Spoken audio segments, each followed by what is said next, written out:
गुफा की गहराई में उस दिव्य प्रकाश को छूकर वीरू बाहर निकला। उसके भीतर अब कोई डर नहीं था, न भविष्य का न किसी शक्ति का। वह शांत था, स्थिर था और भीतर से जागृत।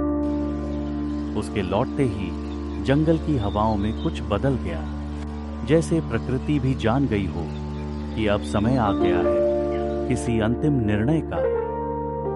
वीरू मन में, अब समय है उस शक्ति को सबके सामने लाने का, लेकिन सच और सत्कर्म के साथ। जब वीरू 3 दिन बाद लौटा, गांव वाले चकित रह गए। उसके चेहरे पर तेज था, चाल में आत्मविश्वास और आंखों में कोई अजीब सी गहराई।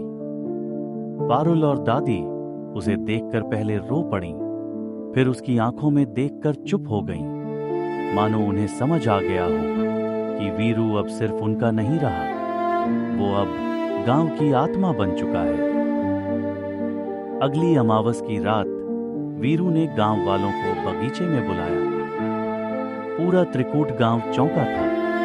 वहां एक विशाल पेड़ खड़ा था, जिसकी शाखाएं अब नीली नहीं, सोने जैसी हल्की रोशनी से दमक रही थी। उसकी छाया में खड़े होते ही लोगों को मानसिक शांति, सुकून और उम्मीद महसूस होने लगी। वीरू सबसे सामने।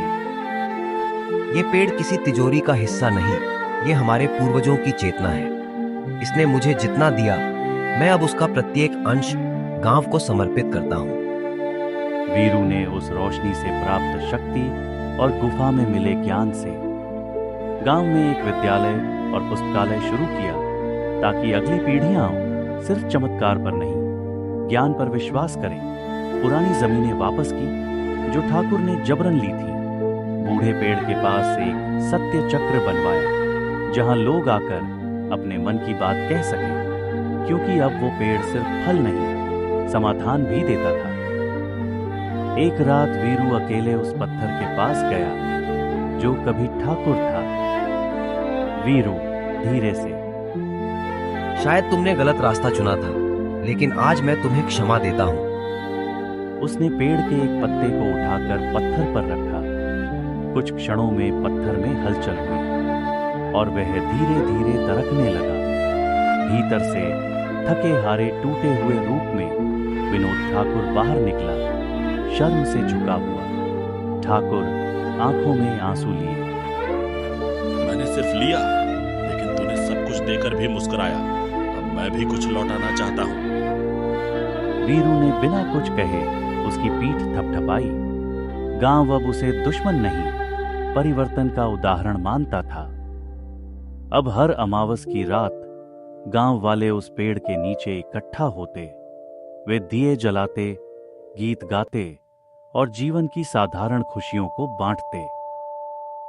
पेड़ अब केवल वीरू का नहीं था, वो त्रिकूट गांव का प्रतीक बन चुका था। अमावस, जो कभी अंधकार का प्रतीक थी, अब प्रकाश की उम्मीद बन गई थी। कुछ वर्षों बाद जब गांव आधुनिकता की ओर बढ़ चुका था, स्कूल, सड़क, अस्पताल, पानी सब उपलब्ध था, वीरू एक दिन चुपचाप अपने पुराने कपड़े पहनकर अकेला फिर उसी जंगल की ओर निकल पड़ा। अब कहाँ जा रहा है बेटा? जहां से सब शुरू हुआ था, शायद अब किसी और गांव को जरूरत है। वीरू के जाने के कुछ दिन बाद उस पेड़ के तने पर एक नई पंक्ति खुद उभरी। जहां कोई नायक न बने, वहां खुद को वीरू बना लेना। अमावस की आखिरी रात अब सिर्फ एक कहानी नहीं, एक विचार बन गई थी कि जब दुनिया अंधेरे में हो तो कोई एक व्यक्ति, एक छोटा बीज और एक सच्चा इरादा ही काफी होता है सब कुछ बदलने के लिए।